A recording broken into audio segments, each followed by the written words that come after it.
کیا پوچھ رہے ہیں ابا جان؟ ارے اللہ کا حکم ہے آپ وہی آ گئی ستجدونی انشاءاللہ من الصابرین کر گزری اللہ کی اطاعت میں اللہ کی راہ میں کرنے تیار ہوں آپ کاٹے تیار ہیں۔ ابراہیم علیہ السلام عراق فلسطین دیگر ملک کے دنیا کے علاقوں کے لیے نبی بنا کے بھیجے گئے تھے۔ پہلی بیوی سارہ علیہ السلام بڑی طویل عمر ہوئی تھی، آپ کو اولاد نہیں ہوئی تھی۔ مصر دعوت کے کام کے لیے گئے تھے۔ وہاں کا جو وقت کا بادشاہ تھا فیرون، فیرو 1 فیرو 2 لقب ہوتے تھے مصر کے جتنے بادشاہ ہوتے ان کا سب کا لقب فیرون تھا اس زمانے، تو فیرون 1 فیرون 2 فیرون 2 3 کہا جاتا تھا۔ سارہ علیہ السلام کے ساتھ پہنچے، آپ کی خوبصورتی سے مائل ہوا، غلط نیت سے سارہ علیہ السلام کو دربار میں بلایا، بلا کر جو سو گندی حرکت کرنے کی کوشش کیا۔ سارہ علیہ السلام نے اللہ سے دعا مانگی، وہ طبیعت بے حال ہو گئی، زمین پہ گر کے ہاتھ پیر مارنے لگا۔ سارہ علیہ السلام نے دعا کی اللہ اگر اس کو موت آ گئی تو لوگ کہیں گے میں نے قتل کر دیا، ٹھیک ہو گیا۔ پھر دوبارہ قدم بڑھاتا ہے غلط حرکت کے لیے سارہ علیہ السلام کی طرف، پھر اللہ سے دعا کرتی ہیں، پھر ہاتھ پیر مارنے لگتا، طبیعت بگڑ جاتی۔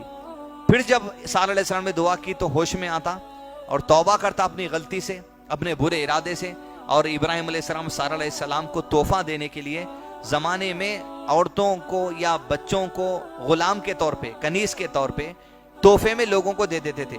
تو اپنی غلطی کا پشیماں کرنے کے لیے ہاجرہ نام سے کنیز ان کے پاس تھی علیہ السلام، ان کو یہ دونوں کو تحفے میں دے دیا کہ ان کو اپنے لیے آپ لے کے چلے جائیے، تحفہ ہے ہماری طرف سے۔ کنیز کے طور پہ دونوں لے لیے اور اپنی زندگی کا حصہ بنا لیے۔ وقت بیتتا گیا، سارہ علیہ السلام کو اولاد نہ ہوئی، آپ ہی نے مشورہ دیا کیوں نہ ہاجرہ سے نکاح کر لیں۔ ہاجرہ علیہ السلام سے اللہ عز و جل کے حکم منشے کے مطابق نکاح ہوا، دن بیتتے گئے اور اسماعیل علیہ السلام کی پیدائش ہوئی۔ وہی اسماعیل علیہ السلام جب پیدا ہو گئے تو اللہ عز و جل کی طرف سے حکم و آغاز، وادی غیر ذی زرع، ایسی وادی جہاں پانی نظر آتا، نہ جانور نہ گھاس نہ پوت کچھ نہیں، ایسی جگہ پر آپ یہ ہاجرہ اور اسماعیل دونوں کو لے جا کے چھوڑ دینا اور پلٹ کے آ جائیے۔ دونوں کو وادی غیر ذی زرع کے پاس لے گئے اور وہاں پر لے جا کے چھوڑ گئے جہاں کعبۃ اللہ کا علاقہ تھا، اور وہیں پر دونوں کو چھوڑ دیے اور اللہ کے حکم مطابق پلٹ رہے ہیں۔ اب تصور کر کے دیکھیے، کچھ نہیں، معمولی 10-20 کلومیٹر پہ گاؤں میں جا کے چھوڑ کے آنے کے واسطے اپن سوچتے، لیکن وہاں چھوڑنا ہے۔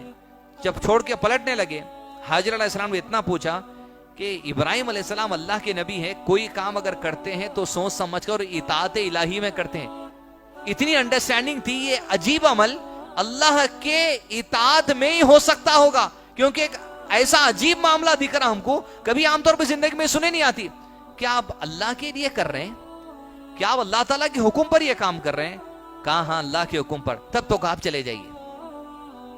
جب آپ چلے گئے، اسی موقع پر سیرت کی کتابوں میں کئی مہینوں کے بعد آپ کا پلٹ کر آنا ملتا ہے حاجر علیہ السلام اسماعیل علیہ السلام سے ملاقات کے لیے۔ وہ جو پلٹ کر آئے 4 مرتبہ سیرت کی کتابوں میں نوٹ کیا گیا، وقتاً فوقتاً آتے تھے ملاقات کے لیے۔ وہ چوتھی ٹرپ میں جو واقعہ پیش آیا وہ یہ قربانی کا واقعہ ہے۔ پہلے 3 ٹرپ میں الگ واقعہ ہوئے، جب چوتھی ٹرپ میں آپ بیوی بچے سے ملنے کے لیے آئے حاجر علیہ السلام اسماعیل علیہ السلام سے، تب تک وہاں پانی زمزم کا کنواں بھی پھوٹ نکلا تھا، لوگ آنے جانے والے وہاں رک رہے تھے، دھیرے دھیرے بستی بننا شروع ہو گئی تھی۔ اب جس وقت اسماعیل علیہ السلام کی عمر 7 سے 11 یا 12 سال کے درمیان کا عمر تھا، 7 سے 11 سال کے حصے کا، آپ آئے وہاں کچھ دن قیام کیے۔ جب قیام کیے تو خواب میں دیکھتے ہیں کہ اپنے بیٹے کو اپنے ہاتھوں سے ذبح کر رہے ہیں۔ ایک بعض علماء نے کہا 3 دن مسلسل خواب آتا رہا۔ تو نبی کا جو خواب ہوتا ہے وہ خواب نہیں ہوتا، وہ وحی ہوتا ہے اللہ کی طرف سے۔ اللہ کی طرف سے حکم ہو رہا، اشارہ ملا، تو آپ نے اپنے بیٹے کی طرف اشارہ کیا۔ صبح کو دونوں کی میٹنگ ہوئی اور اس میٹنگ کا ذکر اللہ تعالیٰ سورہ صافات سورہ نمبر 37 کی آیت نمبر 100 سے 110 میں کی۔ دونوں گفتگو کر رہے ہیں۔ 7 سے 11 سال کا بچہ، باپ بھی ہے، وقت کے رسول بھی ہیں، اللہ کا حکم بھی آ رہا، رسول کا حکم بھی آ رہا، اللہ کی اطاعت کیسے ہو، رسول کی اطاعت کیسے ہو، باپ کی اطاعت کیسے ہو، اور بچے کی تعلیم و تربیت کیسے ہو، پورا نمونہ آپ کو اس واقعے میں ملے گا۔ فَلَمَّا بَلَغَ مَعَهُ السَّعْيَ قَالَ يَا بُنَيَّ إِنِّي أَرَى فِي الْمَنَامِ أَنِّي أَذْبَحُكَ فَانظُرْ مَاذَا تَرَى۔ بیٹا مانگے، بیٹا دیا گیا۔ باپ نے پوچھا بیٹے اللہ عز و جل کی طرف سے وحی آئی، خواب آیا کہ میں تجھے اپنے ہاتھوں سے ذبح کر رہا ہوں، فانظر ماذا ترى، تیرا کیا خیال ہے ذرا بتا۔ کیا عمر ہے بچے کی؟ 7 سے 11 سال، بھاگ دوڑ کی عمر. فانظر ماذا ترى، ذرا بتاؤ تو صحیح تمہارا کیا ارادہ ہے.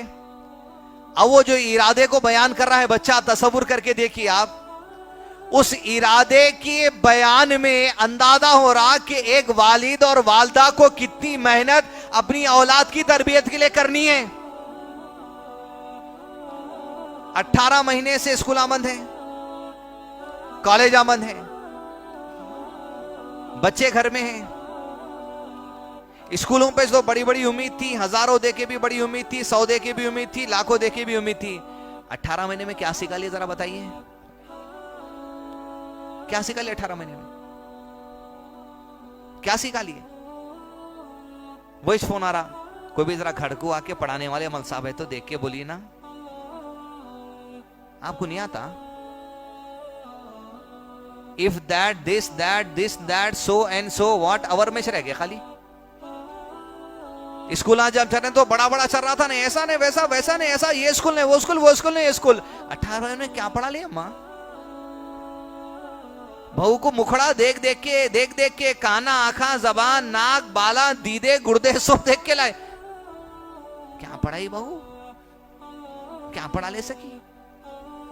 یا دوسرے گھر میں بیٹی کو جو نکاح کر کے دیے، بیٹی کیا پڑھا لے سکی؟ نواسوں کو کیا پڑھا لی؟ پوتروں کو کیا پڑھا لی؟ اور آپ کیا پڑھا لیے؟ دادی کیا پڑھا لیے؟ دادا کیا پڑھا لیے؟ نانی کیا پڑھا لیے؟ نانا کیا پڑھا لیے؟ کوئی لیول ہی نہیں ہے اپنا.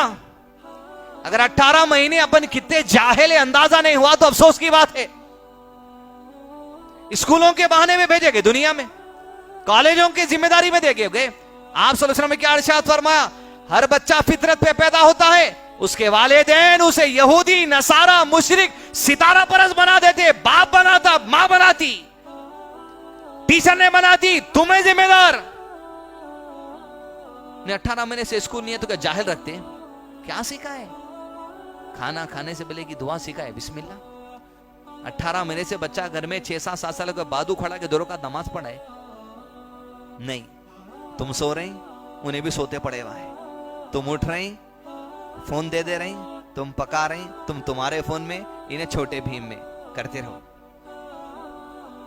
اپنی ذمہ داری ہے. 7 سے 11 سال کا بچہ، نہ باپ ساتھ ہے، بستی ساتھ نہیں ہے، ماحول ساتھ نہیں ہے. ہاجرہ کی تعلیم ہے علیہ السلام، ماں کی تعلیم ہے. فانظر ماذا ترى، ذرا بتاؤ کیا خیال ہے؟ قال يا أبت افعل ما تؤمر ستجدني إن شاء الله من الصابرين. کیا پوچھ رہے ہیں ابا جان؟ ارے اللہ کا حکم ہے آپ کو، وہی آ گئی. ستجدنی انشاءاللہ من الصابرین. کر گزری اللہ کی اطاعت، میں اللہ کی راہ میں کٹنے تیار ہوں، آپ کاٹنے تیار ہو جاؤ. یہ مذاق کی بات ہے؟ اولاد کی تربیت کا پیغام ہے یہ. ستجدنی انشاءاللہ من الصابرین. آپ فون دیو بولے تو آپ کا بچہ نہیں دے رہا، فون رکھو بولے تو نہیں رکھ رہا، یا گلا کاٹنے کٹانے تیار ہے. کون سے اسکول میں پڑھے بھائی انہوں؟ کون سے مدرسے میں پڑھے؟ کون سی یونیورسٹی میں پڑھے؟ کس کی تعلیم ہے؟ بستی نے تھی وہاں پوری. وادی غیر زیزرا قرآن میں کہا گیا کچھ نہیں ہے، پانی کا کنواں ہے، ماں ہے، باپ کی ملاقات ہے، اس میں یہ حال ہے. ستجدنی انشاءاللہ من الصابرین. کٹنے تیار ہے. اس لیول کی ایجوکیشن پہ لے کے چلے گئے تھے اسماعیل علیہ السلام کو. 7 سے 11 سال میں منہج فہم، اللہ سے رشتہ اتنا جوڑ دیے تھے کہ اللہ کے حکم پہ کٹانے تیار ہو گیا تھا بچہ گلا اپنا. ہے اپنے پاس ہے؟ آج اپنے 7 سال کے بچے، 8 سال کے بچے کیا لیول پہ ہیں بولیے؟ 2 حدیث کا کورس، 4 حدیث کا کورس، 5 حدیث کا کورس، 1 کتاب کا کورس. دین مطلب بڑے ہوئے تو مدرسہ دور جا کے پڑھنا، یہ تصور آ گیا.